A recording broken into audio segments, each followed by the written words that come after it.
Pertama-tama kita akan mempelajari apa itu monopoli. Monopoli adalah keadaan bisnis yang dipegang penuh oleh satu perusahaan.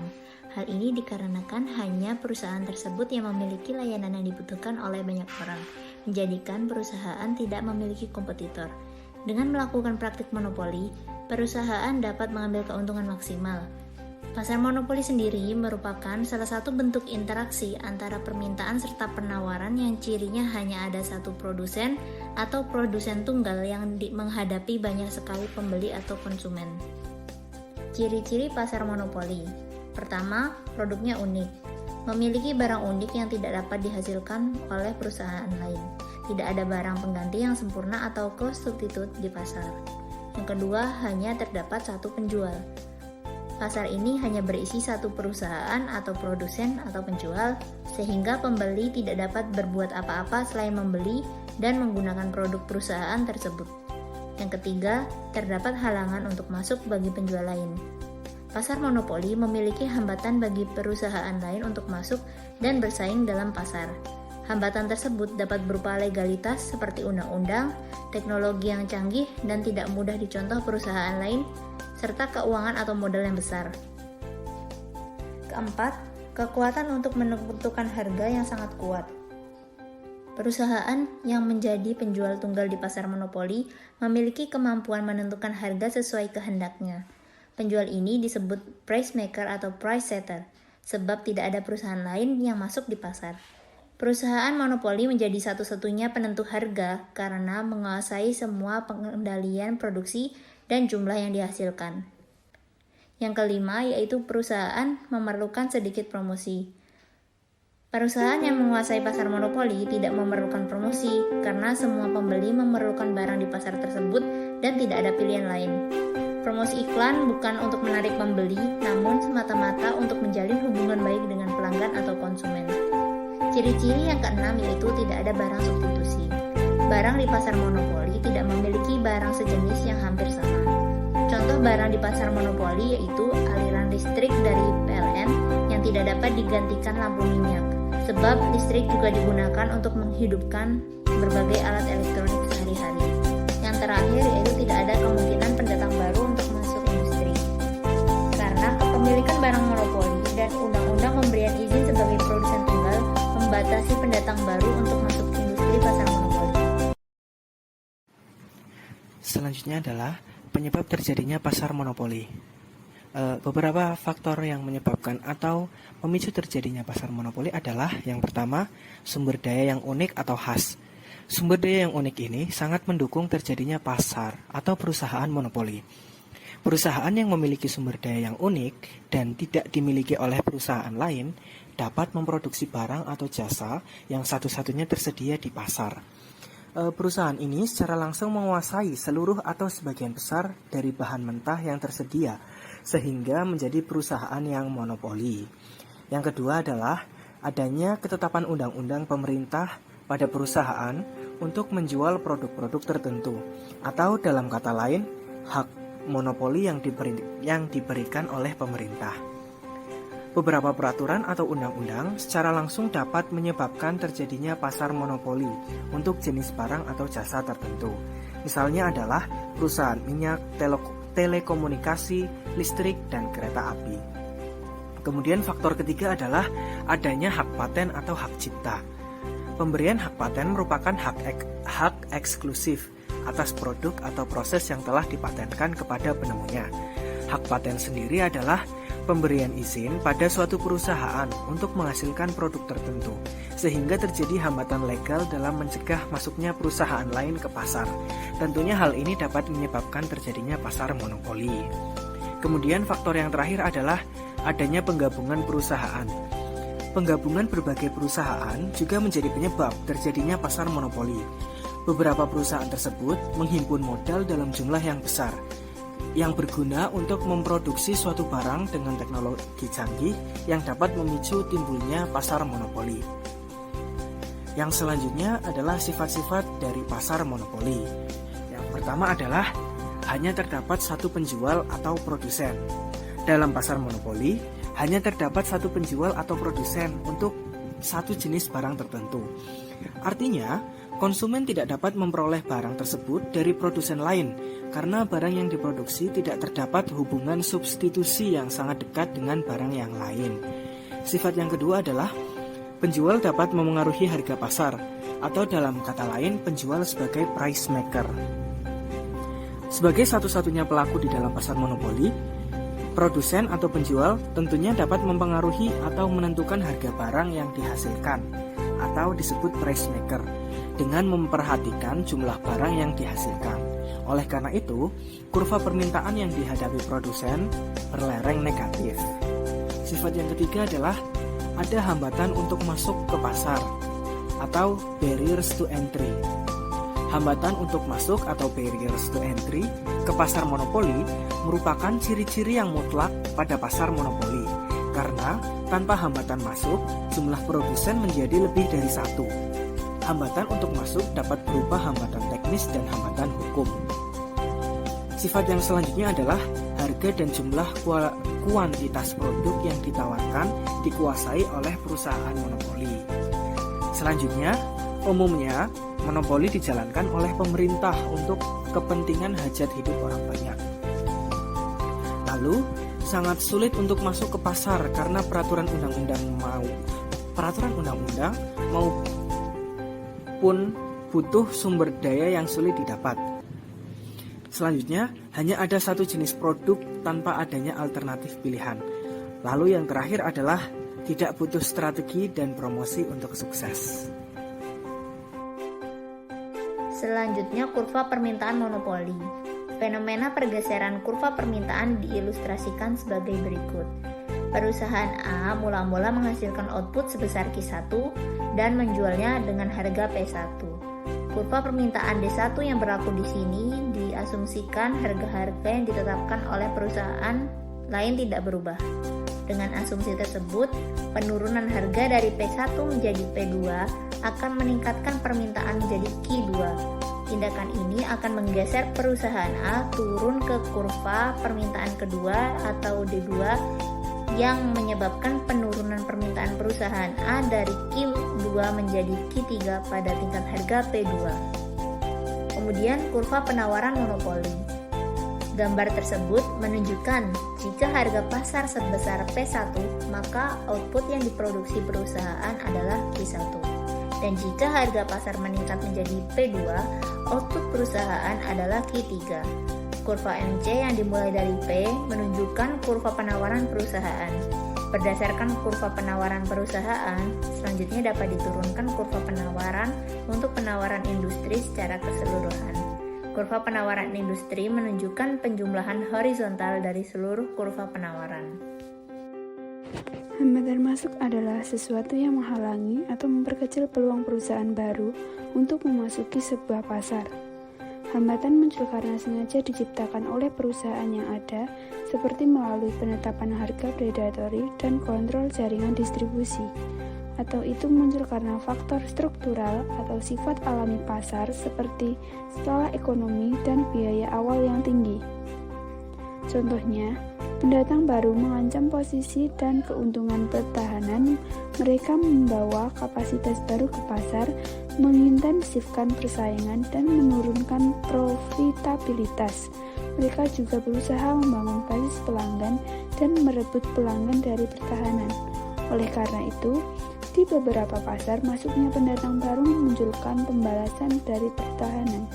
Pertahanan kemudian membangun hambatan untuk mencegah pemain baru masuk ke pasar. Itu mungkin sukses dan membuat pemain baru tidak masuk.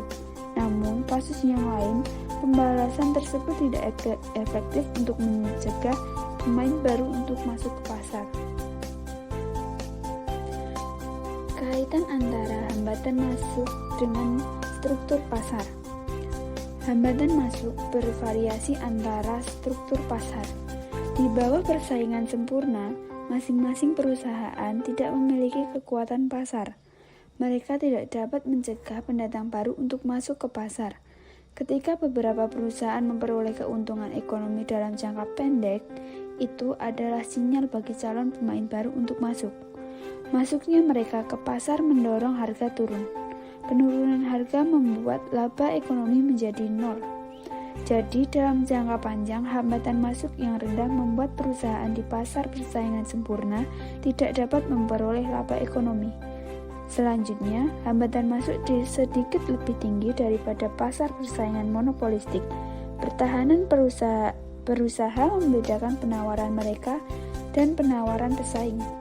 Mereka memiliki beberapa kekuatan pasar. Meskipun demikian, karena pasar terdiri dari banyak pemain dan tidak ada yang mendominasi, pembalasan maupun hambatan masuk dari pasar ini relatif rendah. Jenis hambatan masuk. Yang pertama, hambatan masuk struktural. Hambatan struktural muncul dari sifat pasar, dari seperti teknologi, biaya, dan permintaan. Beberapa contoh dari hambatan masuk struktural adalah efek jaringan, persyaratan modal, sang kos yang besar, pengusahaan sumber daya, dan skala ekonomi. Faktor lainnya adalah diferensiasi produk. Diferensiasi produk menciptakan keuntungan bagi pertahanan karena pendatang harus mengatasi loyalitas merek. Merek harus mengembangkan produk yang menarik bagi pelanggan sehingga bersedia untuk beralih dari produk bertahan. Dalam kasus ini, perusahaan tidak menciptakan untuk tujuan menghambat pesaing baru masuk, melainkan untuk menciptakan keuntungan kompetitif dan membedakan penawaran dari pesaingan yang ada.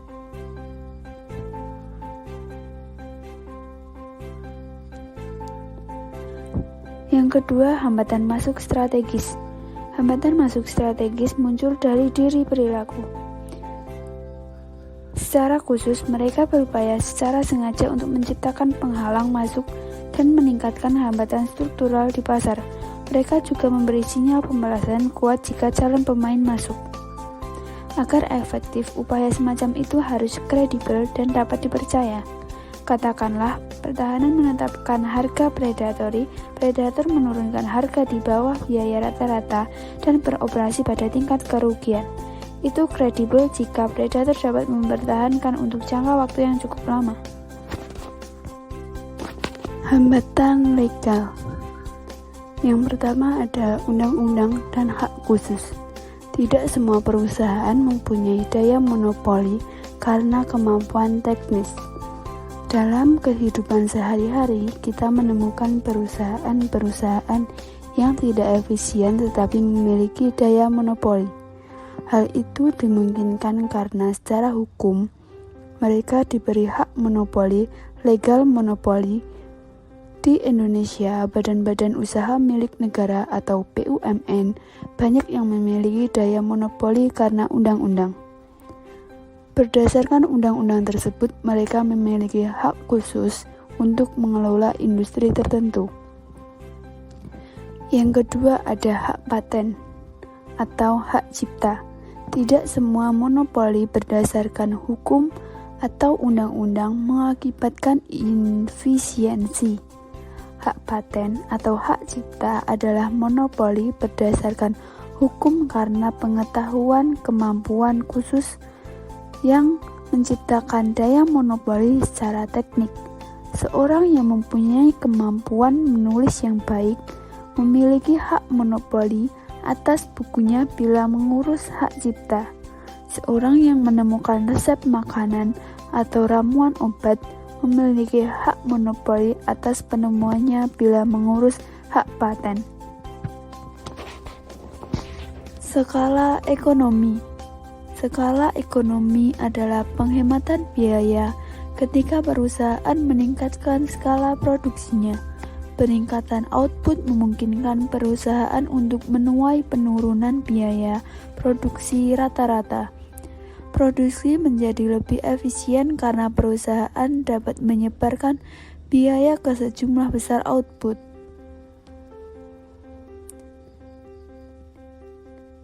Grafik. Dalam grafik, kita menyebut titik balik sebelum biaya rata-rata ke skala diskonomis Q sebagai skala efisien minimum. Di bawah skala ekonomi, penghematan biaya muncul karena hubungan terbalik antara biaya tetap per unit dan kuantitas yang diproduksi. Semakin besar output yang dihasilkan, semakin rendah biaya tetap per unitnya. Tidak hanya itu, penghematan biaya juga datang dari sumber lain.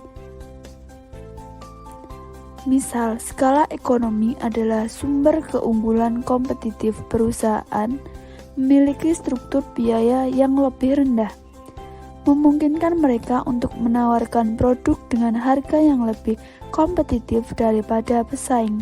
Dengan begitu, mereka bisa menangkap pangsa pasar dan keuntungan yang lebih besar.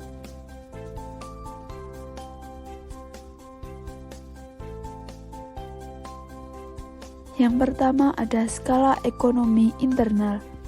Skala ekonomi internal sendiri adalah jenis skala ekonomi di mana sumber pengurangan biaya rata-rata berasal dari internal perusahaan. Perusahaan yang lebih besar mencapai skala ekonomi internal karena mereka dapat membeli input dan jumlah besar, memiliki paten atau teknologi yang unik, atau mengakses modal yang besar dan lebih murah. Sumber dari ekonomi internal. Yang pertama, diskon untuk pembelian bahan baku dan jumlah banyak. Menyebarkan biaya input modal yang mahal pada sejumlah besar output. Spesialisasi tenaga kerja. Kurva pengalaman, berinvestasi dalam modal manusia, dan skala ekonomi modal. Yang kedua ada skala ekonomi eksternal. Skala ekonomi eksternal adalah skala ekonomi di mana sumber penghematan biaya berasal dari luar perusahaan dan berlaku untuk semua.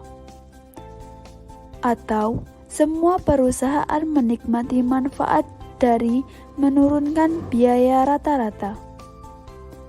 Berapa sumber skala ekonomi eksternal? Antaranya adalah aglomerasi dan keringanan pajak. Manfaat dari skala ekonomi sendiri adalah perusahaan berusaha untuk segera mencapai skala ekonomi. Penurunan biaya rata-rata mendukung keuntungan yang lebih baik. Maka, beberapa pemain baru biasanya relatif agresif dalam menembus pasar.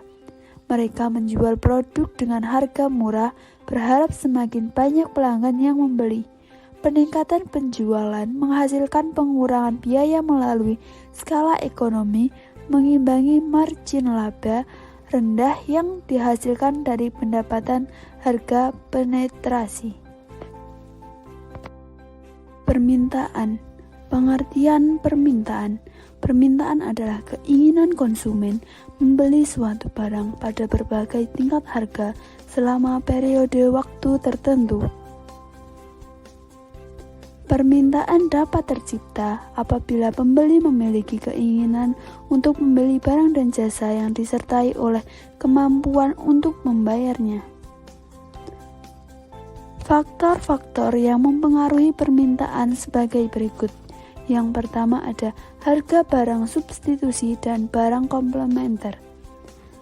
Permintaan terhadap suatu barang dapat dipengaruhi oleh harga barang lain yang ada kaitannya seperti barang dapat saling menggantikan dan barang yang saling melengkapi. Kedua, pendapatan konsumen. Pendapatan konsumen sebagai pembeli merupakan faktor yang sangat penting di dalam menentukan permintaan adalah terhadap berbagai jenis barang. Bila pendapatan konsumen meningkat, berarti daya beli juga meningkat. Jumlah penduduk. Pertambahan jumlah penduduk jelas menambah jumlah barang yang dikonsumsi. Akan tetapi, proporsinya akan sangat tergantung pada pertambahan dalam kesempatan kerja. Apabila pertambahan penduduk diiringi oleh pertambahan dalam kesempatan kerja, maka akan lebih banyak orang yang menerima pendapatan sehingga daya beli masyarakat akan meningkat. Yang keempat ada selera konsumen. Selera konsumen mempunyai pengaruh yang cukup besar terhadap keinginan masyarakat untuk membeli barang-barang atau jasa. Akan tetapi, pada saat yang lain orang akan meninggalkan barang konsumsi yang bersifat instan tersebut karena mengandung bahan pengawet yang berbahaya untuk kesehatan, sehingga keinginan terhadap barang konsumsi tersebut akan berkurang. Kelima, ekspektasi atau harapan. Perubahan yang diramalkan akan terjadi di masa datang akan dapat mengaruhi demand. Jika para konsumen meramalkan bahwa akan terjadi kenaikan harga-harga barang di masa mendatang, maka pada saat sekarang konsumen akan melakukan pembelian yang lebih banyak terhadap barang-barang yang akan mengalami kenaikan harga tersebut. Hukum permintaan. Hukum permintaan terbalik dengan harga. Apabila harga suatu barang turun, maka permintaan terhadap barang tersebut akan bertambah, ataupun sebaliknya. Jika harga suatu barang naik, maka demand terhadap barang akan berkurang. Maka dari itu, harga barang dengan permintaan mempunyai sifat atau hubungan yang berlawanan arah. Hal ini sangat logis karena apabila harga suatu barang naik, maka pembeli akan mencari barang lain sebagai penggantinya yang harganya tidak mengalami kenaikan.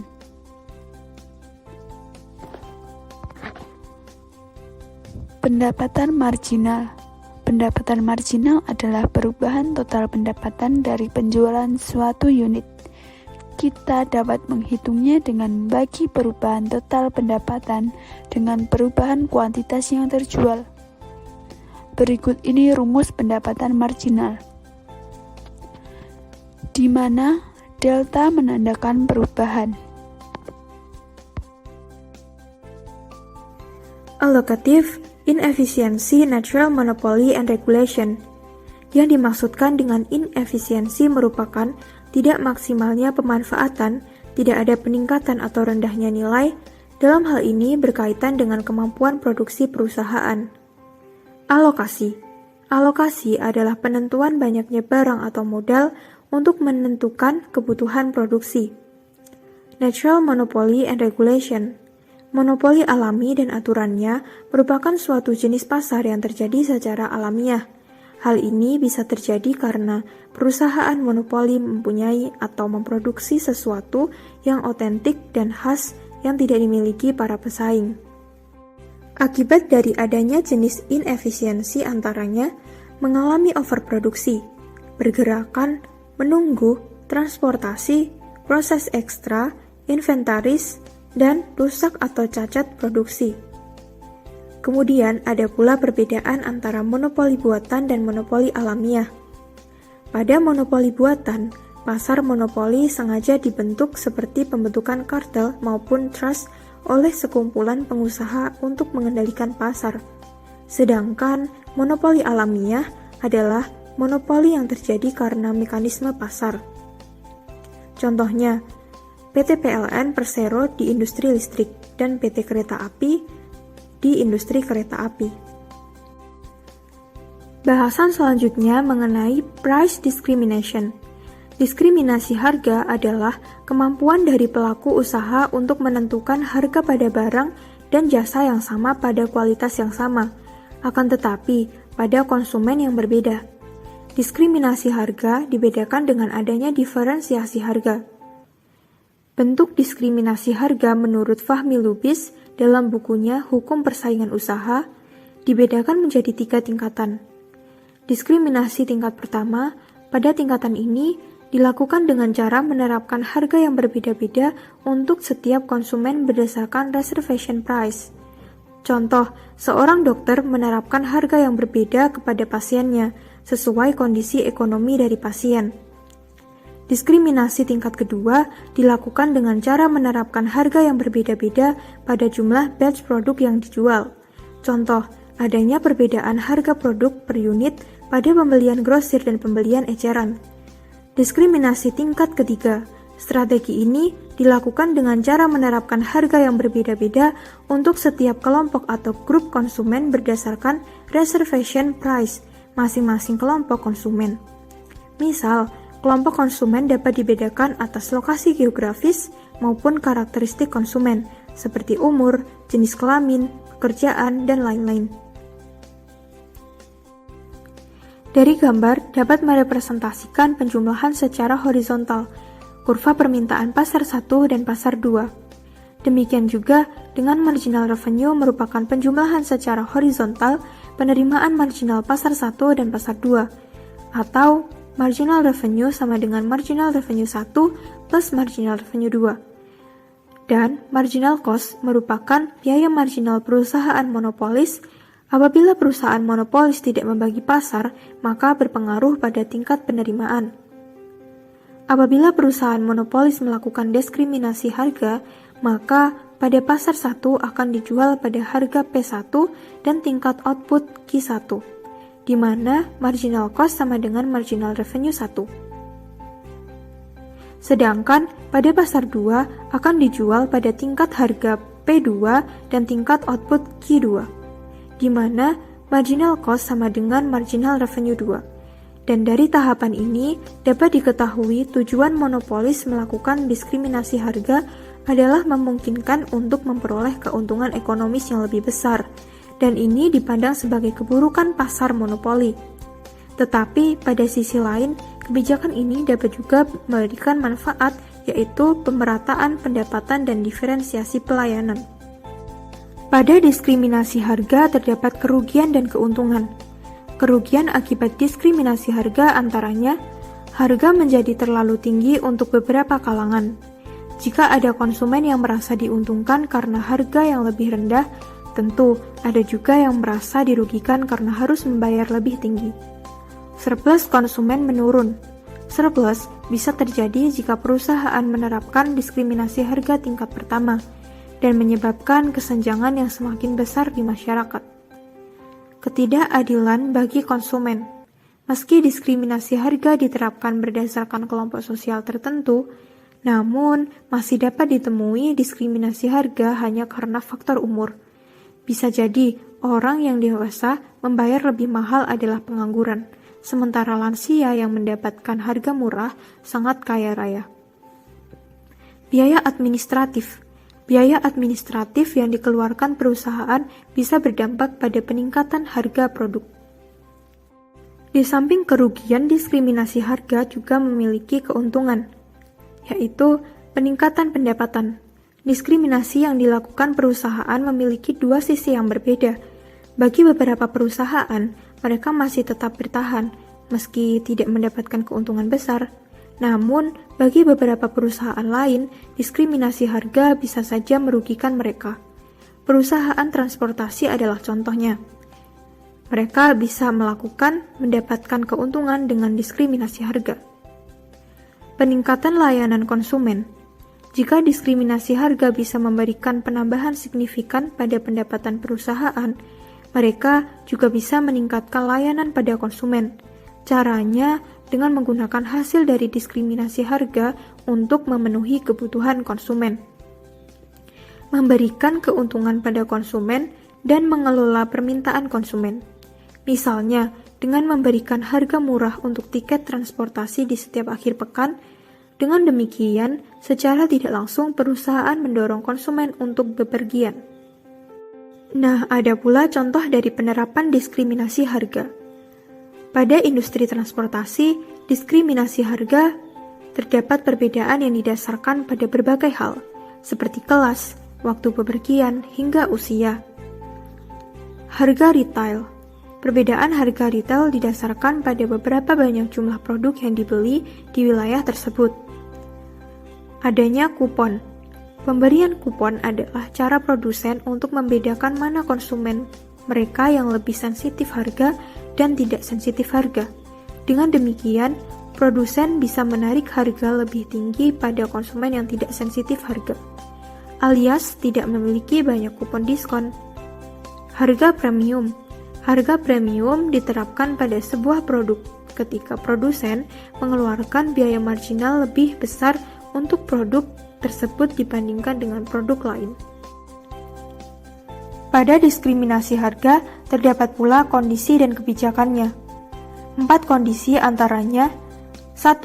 Penjual atau produsen memiliki kekuatan monopolistik atau market power. di satu pasar.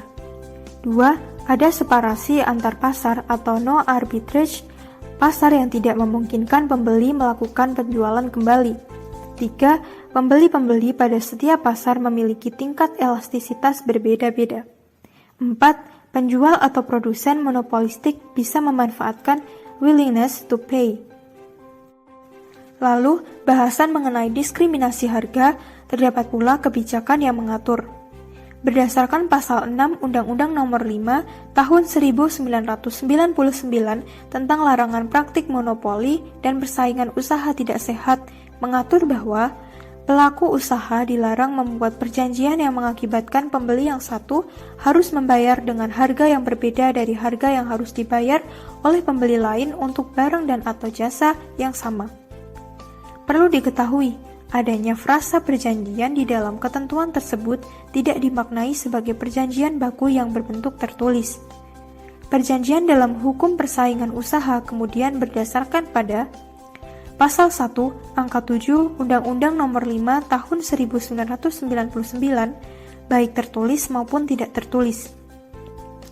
Selain itu, unsur perjanjian dalam diskriminasi harga dimaknai sebagai perjanjian antara para pihak yang berbeda dalam hubungan vertikal, seperti produsen dengan pembeli, distributor dengan peritel, termasuk bukan perjanjian horizontal antara pelaku usaha dengan pelaku usaha lain yang merupakan kompetitornya.